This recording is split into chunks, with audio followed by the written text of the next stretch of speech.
Welcome to the Investing Podcast presented by Tusk Media. This is Outsider Trading, an audio and video deep dive into the people, places, and things that we find most interesting in the market.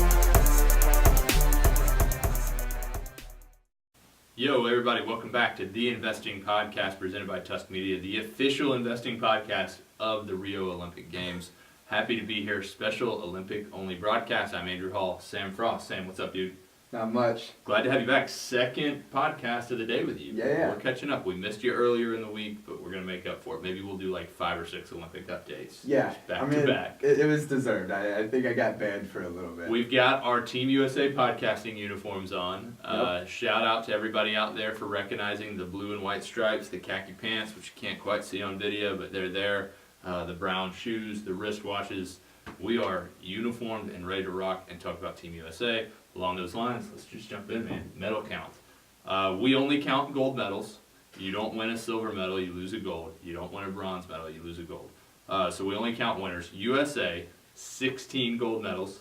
China with 11. Creating some distance there. It was 12 to 11 last time we did this update. So yeah, it's a big thing, and I mean swimming helps out a lot. Swimming helping a lot. We're apparently like Americans are really good at swimming. Great swimmers. Yeah. Japan's got 7, Great Britain 6, Australia 5.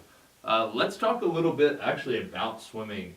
I got a bone to pick with the entire sport, and that's that you can tie for a gold medal. What are your thoughts on this? I mean, it's like the old saying goes, that tying's as cool as kissing your sister. If you got 2 winners, you don't have 1 winner. Right. Nobody won. I guess in the event that it was 2 girls who tied, that's like as cool as them kissing their brother. Yeah, I guess that's... I don't know how that really goes, but it's not cool. So, Simone Manuel tied with Oleskinskiskiloca from Canada in the 100-meter freestyle.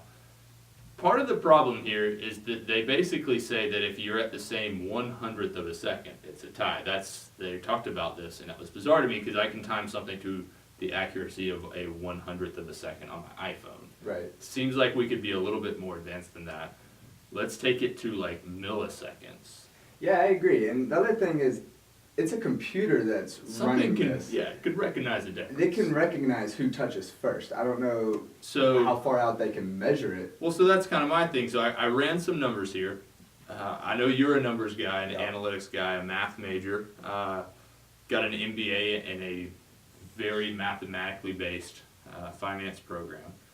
So I ran some numbers to find out what are the odds of people actually finishing at the same millisecond of time in the history of the world. So you go back to the history of the world, what are the odds that they both reach the same point at the same millisecond? Because I think that's the most logical way to do this, is to think about the whole entirety history of the world. So we're talking about 1 in 142. I don't know what this number is. It's too many digits. 952 014. Continue down. 080 0 0 0 0 0 0 0 0 0. Those are your odds of actually finishing in a tie on a millisecond basis.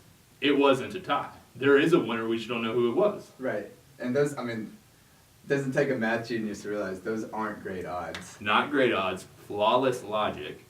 It's insane to me that we can have a tie. We're going to honor the gold medal because for all we know, Simone did win, or as they're calling her, Swimone. I don't know if you've seen that.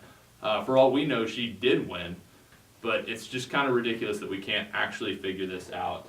We did figure out the champ there, Phelps versus Lochte. Mm-hmm. Super hyped matchup. Michael Phelps just dominated that race. It's unbelievable. It really is. And something that I didn't notice until I heard the announcers mention it one the past couple of nights, Lochte is like the second best swimmer ever behind Phelps. It's crazy. He's been with Phelps since Phelps started in Athens, and he's the 13 medals. He's got 13 medals, 12 or 13. He was going for 13. He's going for 13. And he is the second most decorated, tied with a couple people, as the second most decorated Olympian. It's crazy. And nobody talks about him. They talk about Phelps. Super unfortunate timing for Lochte. Yeah. Super unfortunate timing of all of that, to be the same age, enter at the same time, and then happen to be going against the best that ever was of anything. I shared this the other day. I think Michael Phelps is one of the better Olympians. Yeah, I think he's definitely towards the top. Towards the top. He is an above-average Olympian, 22 gold medals. Little Taylor Swift shout-out. Maybe we get some music playing in the background of this podcast.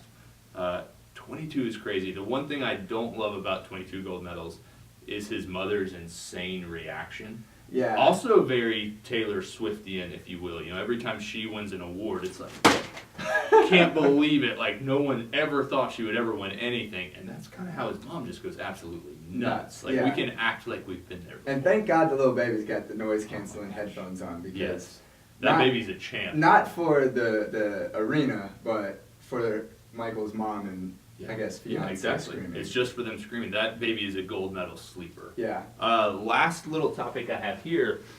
Shout out to the Canadian broadcasters. Couple of things, we didn't touch on this the other day, but Brian McDonald was calling a race, and I didn't even see the race, but he had a hot mic on, didn't think the mic was on, and a young swimmer did really poorly, and he said, and I quote, "She went out like stink, died like a pig." That sounds like the kind of Canadian phrase that I want to know the meaning of, but I don't. But apparently it was not supposed to be said on air. I don't even know what it means. I don't know what it means either. We should ask Matt Burton, though. Yeah, because he would know something. Tends to know. He's got the weird analogies and things like that. And then yesterday you had, same channel, CBC, you had Elliot Friedman call the entire Phelps Lochte race with their lanes mixed up. So he thought Lochte won.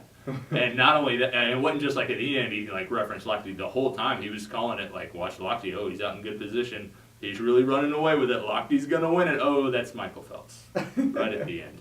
So that was pretty fun to watch. Shout out to Canada. You never cease to entertain us. Any other Olympic comments? We got Phelps going again today at 9:12 with the final in the 100-meter butterfly. So I've got another one there, and then I think there's another relay that he can win. Yeah, so sure. He's got 2 more on the table. It's crazy. If he's in the water, he's winning. That's my thought. I mean, he's going to take home, I think he's going to take home 6 gold medals in this Olympics, which if you win 6, which is the second most ever won in Olympic Games, to only yourself, you have to come back for the next one. Yeah, I mean there's no way. No such thing as going out on top. Like, keep coming back until someone beats you. Yeah. Like, make them beat you. Yeah. You've got to do it. I don't have anything else to add. You got any comments on the Olympics? Anything you're excited about this weekend? Man, I'm excited that this is the official investing podcast for the Rio sports. I know, it's crazy. We've gotten a lot of great feedback from the people down in Brazil. Maybe we'll try to get a correspondent down there next week. We're going to try. We won't get one, but we'll try. We should give like a shout out to Nike. Maybe get some like, I think we're the only investing podcast that covers the Rio Olympic sports. Maybe Nike can hit us up with some Olympic gear. I think we're deserving. Because these shirts are like very American, but they could be much more. But they're not official. I wouldn't say they're officially licensed merchandise. Right. That would be pretty great if it's official gear. That's all we got. Y'all have a great weekend, and we'll talk to you guys Monday morning. Tusk Media is a subsidiary of Narwhal Capital Management. Ratings and reviews of Tusk Media content are not to be construed as endorsements of opinions, analysis, or services offered by Tusk or its parent company. The opinions and predictions shared here are our professional beliefs at the time of publication. We are not under duress from any of the corporate entities mentioned. This is not a solicitation to take any particular action. Although we are investment advisors, this information should not be considered investment, legal, or tax advice. We strive to be as impartial, insightful, and accurate as possible. We base our opinions, analysis, and calculations on information we believe to be reliable, but we cannot guarantee its accuracy. We can, however, guarantee that our opinions will sometimes be flat out wrong due to a variety of factors. Employees and clients of Narwhal Capital Management may or may not hold positions in the securities detailed and may or may not hold these positions in the future. A full list of all securities purchased, sold, or held during the 12 months preceding the date of this publication can be provided upon request. Unless otherwise noted, all data accessed via MarketWatch or the Bloomberg terminal. Past performance does not guarantee future results. A copy of Narwhal's Form ADV is available at the SEC's website, www.advisorinfo.sec.gov, or from Narwhal upon written request.